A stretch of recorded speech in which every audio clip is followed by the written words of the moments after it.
Diabetes છે. શું આપ જાણો છો કે હાઇપોગ્લાયસીમિયા એટલે શું? હા, હું ડોક્ટર અનીસ બંસોરી, કન્સલ્ટિંગ ફિઝિશિયન. હાઇપોગ્લાયસીમિયા એટલે લોહીમાં શુગરની માત્રા ઘટી જવી. જ્યારે શુગર લેવલ 70 થી નીચે જાય તો એને હાઇપોગ્લાયસીમિયા કહેવાય છે. હવે આના કારણોમાં શું કે જે દર્દીઓ ડાયાબિટીસની દવા અથવા ઇન્સ્યુલિન લે છે, ગમે તે કારણસર વધારે પડતો ડોઝ લેવાઈ ગયો હોય, અથવા તો ખોરાક ઓછો લીધો હોય, અથવા તો દવાનો ડોઝ બરાબર હોય પણ વધારે પડતી કસરત અથવા વધારે પડતું કામ કર્યું હોય ખોરાક લીધા વગર, તો શુગર ઘટી શકે છે. હવે આમાં દર્દીને તકલીફ શું થાય?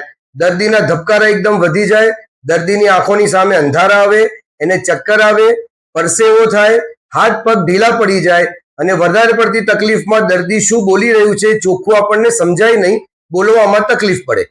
હવે આવું કંઈક થાય તો શું કરવું જોઈએ? તો એને 2 ચમચી ખાંડ ખવડાવી દેવી જોઈએ અથવા તો મીઠું શરબત આપવું જોઈએ. સગાવાળા જે દર્દીની સાથે રહે છે એમને પણ આ કન્ડિશનની જાણ હોવી જોઈએ, કેમ કે ઘણીવાર દર્દી અચાનક ઊંઘમાં અથવા તો બિલકુલ બેહોશ થઈ જાય.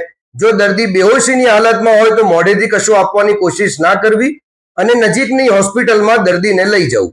એક કોમન કન્ડિશન છે, ઘણા દર્દીમાં જોવા મળે છે અને સમયસર જો એનું નિદાન કરી ઘરે અથવા હોસ્પિટલમાં સારવાર થાય તો દર્દીનો જીવ બચી શકે છે. ઘણા દર્દીઓ ઘરે શુગર માપવાનું મશીન ગ્લુકોમીટર રાખે છે. જો આવી કોઈ તકલીફ હોય તો શુગર ચેક કરી લેવું જોઈએ અને જો ઘટી ગયેલું હોય તો મેં જે કહ્યું એ પ્રમાણે એની સારવાર કરવી જોઈએ.